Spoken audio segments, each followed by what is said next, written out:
21h, en plein mois de juillet. L'atmosphère est paisible, le ciel est dégagé. C'est le moment pour moi d'aller faire une petite promenade nocturne.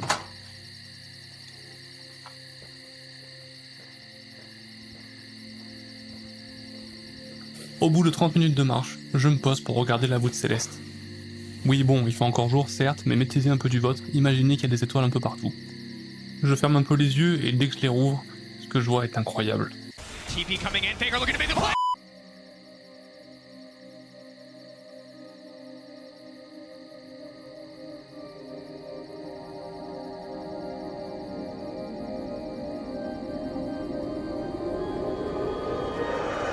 Amas, pulsar, galaxie, trou noir et j'en passe.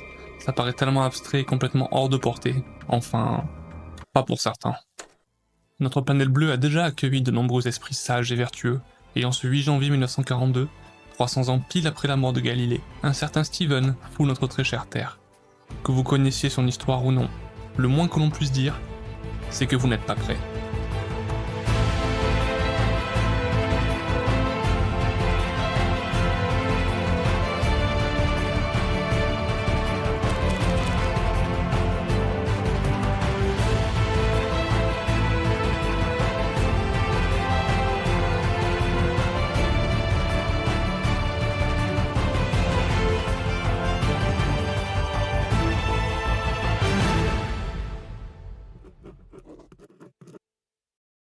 Notre histoire commence donc à quelques kilomètres de Londres, à Oxford. Steven est élevé dans une famille populaire à cheval sur l'éducation. Pour vous dire, ce n'était pas rare que durant les repas en famille, parents et enfants soient chacun plongés dans un livre. Eh ben ça a bien changé, hein Titouan? Lâche cette tablette, merde! Pourtant, on qualifie quand même la famille Hawking d'excentrique, et là je me tourne vers les voisins. Faut croire que même à l'époque, ça faisait des commérages. Et à votre avis, sur quoi portaient ces fameux potins? En fait, la famille avait pour habitude et pour méthode d'éducation de débattre et de discuter autour de sujets divers et variés, comme le sexe, l'homosexualité ou encore l'avortement. En gros, ils discutaient de tout, sans aucun tabou, malgré le fait que dans les années 50, de nombreux sujets sont assez controversés et touchy. Cette méthode d'éducation consistait donc en des expériences de pensée, afin que chaque enfant apprenne à se faire un avis et à structurer un argumentaire. Sauf que dans le quartier, c'est vu d'un très mauvais œil, parce que les enfants, ils discutent entre eux à l'école. Et quand ils rentrent le soir, ils racontent à leurs parents qu'ils ont discuté entre deux saucisses lentilles d'arguments pour ou contre l'homosexualité, à une époque où être gay était considéré comme une pathologie psychiatrique, je peux vous dire que ça faisait bien grincer des dents les darons. Bref, en plus d'avoir une famille en avance sur son temps, ça a surtout permis à notre protagoniste de développer un esprit de réflexion et un esprit critique très tôt. Comme le dit Steven lui-même, c'était un moment où son esprit était constamment challengé. Fort de ce petit buff in-game, il va à l'école, comme tous les enfants. À ce propos, jouons à un petit jeu. À votre avis, comment reconnaît-on un enfant avec un turbo potentiel? Est-ce parce qu'il adore comprendre comment les choses fonctionnent vraiment, intrinsèquement parlant? Est-ce parce que c'est un bon élève mais assez paresseux et dans son monde? Ou est-ce parce que ses camarades le surnommaient tout simplement Einstein?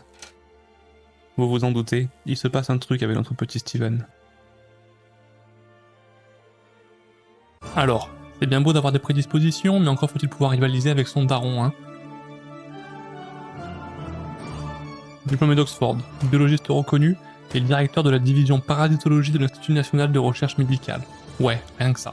Steven, lui, veut faire des maths. Pour Frank, son fils doit faire de la médecine. Il n'y a aucun avenir dans les maths. S'en est donc suivi une bataille épique entre deux génies, deux sciences, deux points de vue, deux... C'est faux, j'abuse de fou, son père n'est pas un méchant, il voulait juste le meilleur pour lui, et ils ont finalement fini par trouver un compromis. Steven entre donc à Oxford, tout comme ses parents avant lui, pour une licence en sciences naturelles spécialisée en physique. Et là, vous vous dites sûrement, ça y est, il est dans son domaine, le train est sur les rails, le pilote est aux commandes, le maestro est parti pour tout révolutionner. Pas du tout. Ce que je ne vous ai pas dit, c'est qu'à l'université d'Oxford, la méta du moment, c'est l'anti-work. En gros, bosser, c'est mal vu. Il faut être brillant, sans aucun effort. Et ceux qui se la donnent quand même, se font surnommer les Greymen. Ouais, vous allez me dire, ça va, c'est gentil comme surnom. Sauf qu'à l'époque, ce fameux surnom, il a une connotation bien péjorative. J'ai pas plus d'infos concernant la conséquence d'un tel surnom, mais j'imagine que c'est comme en école d'ingé. T'es fiché avec une sale réputation, et tu peux finir par te faire harceler. Et comme dans tout environnement où les liens sociaux, la popularité et surtout l'appartenance à un groupe prévaut sur tout, tu t'adaptes et tu te conformes. Steven n'a pas dérogé à cette règle. Il s'amuse, survole les cours, se sent seul, s'ennuie, tombe quelquefois sans aucune raison apparente. Sa popularité grimpe en flèche grâce à un humour vif et plein d'esprit. Il devient même barreur dans l'équipe d'aviron et ne manque pas de briser plusieurs bateaux tellement il a la tête ailleurs. Bref, c'est ce pote brillant, drôle et populaire qui te fout bien des complexes. Comme tout bon étudiant qui se respecte, il profite, et je ne vais pas le blâmer, si vous saviez le nombre d'amphis que c'est séché, c'est aberrant. Finalement, et comme personne ne s'en doutait, il est diplômé avec les honneurs et commence son doctorat en cosmologie à Cambridge en 62. Nouvelle université, nouvelle rencontre, nouvelle discipline, c'est un nouveau chapitre pour Steven. Surtout qu'à ce moment, la commu scientifique était en plein débat autour des théories englobant la création de l'univers, que ce soit le Big Bang ou la théorie de l'état stationnaire entre autres. Trop bien toute cette effervescence. Enfin, vous oubliez peut-être le titre de la vidéo.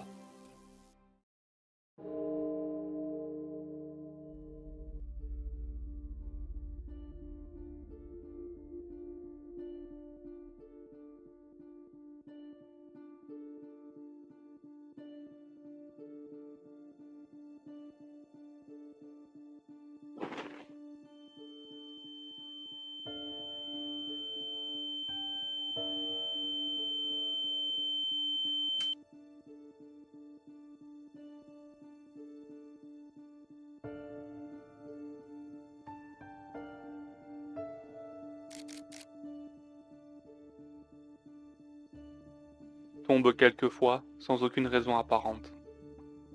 Vous n'avez peut-être pas relevé cette phrase, mais elle est annonciatrice du plus grand changement de vie auquel Steven va faire face. La sclérose latérale amyotrophique ou maladie de Charcot. C'est une pathologie caractérisée par la mort progressive des neurones moteurs, qui contrôlent notamment la marche, la parole ou encore la respiration. Cette perte entraîne aussi une atrophie musculaire, la paralysie et finalement la mort. Aujourd'hui, on estime qu'en moyenne, l'évolution de la maladie est fatale au bout de 3 à 5 ans. Avec les moyens de l'époque, on lui donne 2 ans à vivre. Et quand tu reçois ce genre de nouvelles, tu as tout à fait le droit de te demander s'il y a toujours un intérêt d'obtenir ton doctorat. Le temps lui est donc compté. Démoralisé, désespéré, et n'acceptant pas la réalité qui lui tombait dessus, Steven se met à côté du Wagner, tel un personnage tragique attendant sa fin.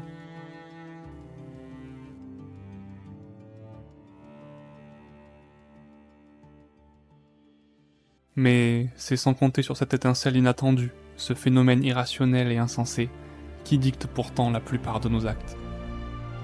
L'amour. Si tu ne vis pas pour toi, vis pour quelqu'un. Et ce quelqu'un s'appelle Jane.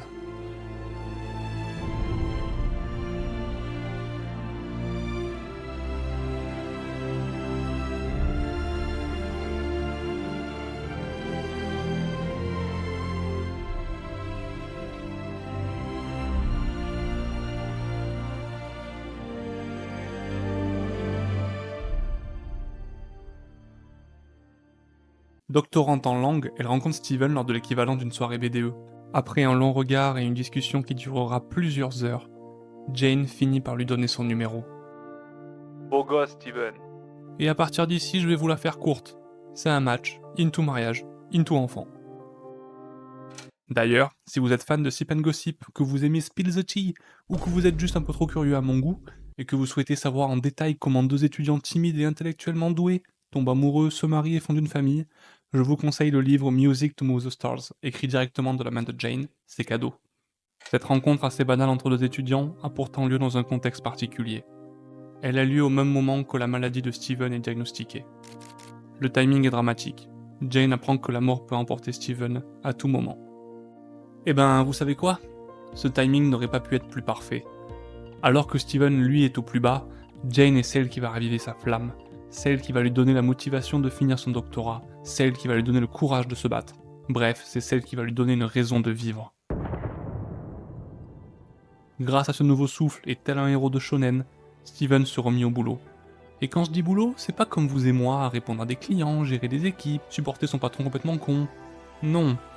Pour Steven, se mettre au boulot, c'est bouleverser le monde de la physique tout entier.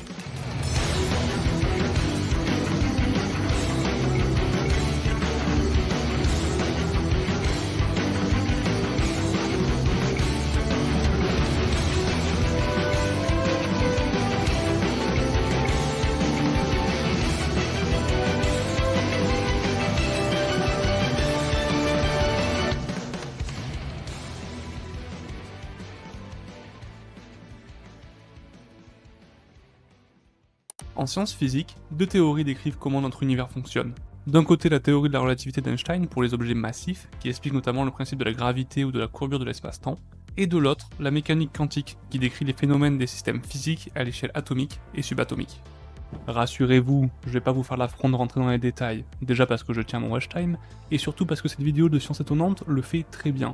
Si ça vous intéresse, n'hésitez pas à aller check, sinon, on enchaîne. Décrire l'univers avec deux théories, c'est déjà super, mais pour la commu physicienne, ça manque un peu de saveur, d'un petit quelque chose. Eux, ce qu'ils souhaitent, c'est trouver une théorie qui les regroupe. Une théorie du tout. Là, vous vous dites, bah, ils n'ont qu'à prendre un peu des deux, ils essaient de les mélanger, thermostat 180 degrés et c'est prêt.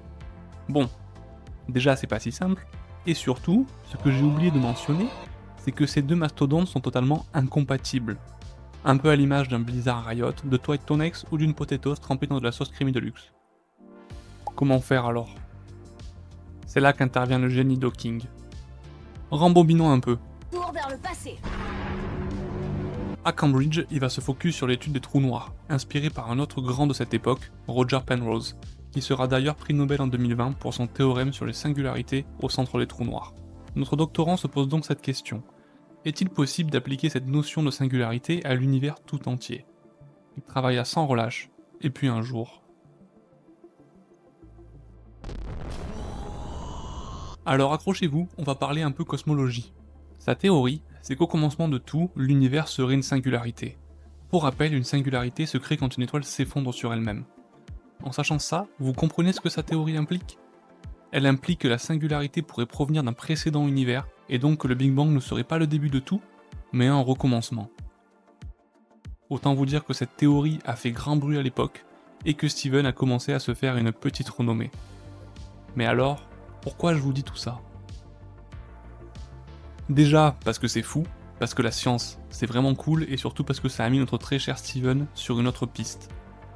Focus sur les trous noirs, qui sont eux régis par la théorie de la relativité, il découvrit qu'en leur appliquant un peu de méca quantique, ces derniers émettaient un rayonnement, ce qui signifie que leur masse pourrait diminuer et donc qu'ils pourraient disparaître. Et ça, c'est une véritable révolution, parce que ça change complètement notre vision des trous noirs, et surtout parce que ce fut le premier à mélanger un petit peu de relativité et de quantique. Et c'est ça la plus grande trouvaille de Steven. Si je dis pas de bêtises, on n'est pas vraiment plus avancé aujourd'hui en 2024. Pour vous dire, certaines propriétés nécessaires pour unifier les deux théories constituent à elles seules des problèmes du millénaire. Pour ceux du fond de la classe, ce sont des défis mathématiques réputés insurmontables, leur récompense étant d'1 million de dollars chacun. Et depuis l'année 2000, seul un a été résolu. Stephen Hawking fut donc le premier à faire un pas en avant vers la théorie du tout que l'on nomme aujourd'hui gravité quantique. Cette découverte lui donna l'accès à la Royal Society, la plus prestigieuse place à laquelle tu peux accéder en tant que scientifique. Désormais assis aux côtés des anciennes places de Charles Darwin et Isaac Newton, Stephen est au sommet de son art, tout comme les Cynthia et son cache-croc en Gen 4. Mais bien que révolutionnaire et exaltante, cette vidéo n'est pas dédiée aux découvertes de notre cosmologiste préféré, mais à sa vie et à ses combats. Et comme après avoir gravi un sommet, la redescente est parfois violente. En 85, Steven est un scientifique de renommée mondiale. Il vit désormais en Californie avec Jane et ses enfants, et sa vie est une véritable série Netflix. Il est invité aux quatre coins du monde, fait des conférences marquantes, rencontre du très beau monde, il reçoit des médailles et des titres prestigieux pour avoir fait avancer la science, et surtout, on le félicite d'avoir surmonté sa maladie. Mais chaque succès est synonyme de sacrifice. Et dans le cas de Steven, celle qui se sacrifie pour son ambition, c'est Jane. Et justement, parlons-en. Loyale, patiente, persévérante, Jane c'est littéralement une force de la nature, une Mikasa IRL. Elle gère la vie à la maison, Steven, la maladie, les enfants, bref, elle répond à chacun des besoins de la famille, tout en jonglant avec sa carrière pro et ses passions. Le tout, toujours avec le sourire depuis presque 20 ans. Je sais pas si vous vous rendez compte à quel point son engagement envers Steven est fort, à quel point son amour est un moteur qui peut rouler sur absolument tout. J'aurais carrément pu faire une vidéo dédiée tellement Jane a contribué à faire de Steven ce qu'il est. Mais la maladie est toujours là, et Steven perd peu à peu ses dernières facultés motrices. Et ce bonheur/équilibre familial va vite être bouleversé de retour d'un voyage à Genève. Steven est atteint d'une pneumonie. On dit que la foudre ne frappe jamais 2 fois au même endroit. Pourtant, la vie a choisi d'encore malmener Steven. Et comme la première fois, Steven passe très près de l'autre côté. Trop près. Désormais sous machine artificielle pour le maintenir en vie, les médecins sont catégoriques. Pour eux, le long combat de Steven s'achève maintenant. C'est déjà un miracle. Pour rappel, on lui donnait 2 ans à vivre, 20 ans en arrière. Il propose donc à Jane d'éteindre la machine. C'est la fin. La fin d'une belle histoire.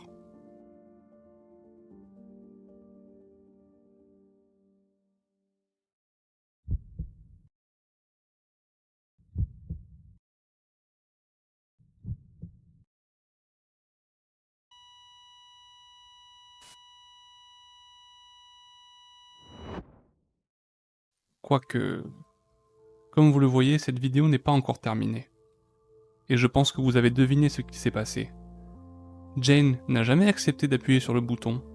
Jane, elle, n'a jamais abandonné le combat.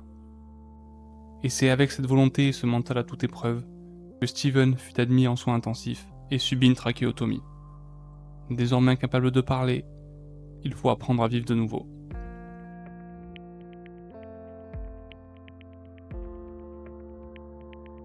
Tout ce qui ne te tue pas te rend plus fort. C'est certes une phrase bateau, mais c'est aussi une phrase pleine de sens. Et pour Steven, son désir de vivre et de faire de chaque journée un bonus n'a jamais été aussi intense. Que faire maintenant ? Je l'ai passé sous silence, mais durant son prime, Steven avait commencé à écrire un bouquin ayant pour but de vulgariser les savoirs de son domaine, afin de les rendre accessibles au plus grand nombre, aux newbies comme vous et moi. Alors c'est extrêmement généreux et louable, mais c'est très niche comme sujet. Et vous saviez ce qu'était sa stratégie de vente ? En faire un best-seller en vente dans les aéroports. Quoi ? Oui, dans les aéroports. En gros, Steven veut écrire un livre qui parle de relativité générale, de méca quantique, de phénomènes cosmiques, et le publier dans un endroit où la plupart des gens chill au Starbucks avant de partir en vacances. Pas forcément la meilleure strat, mon cher Steven. Eh ben, vous savez quoi ? J'aurais mieux fait de fermer ma gueule.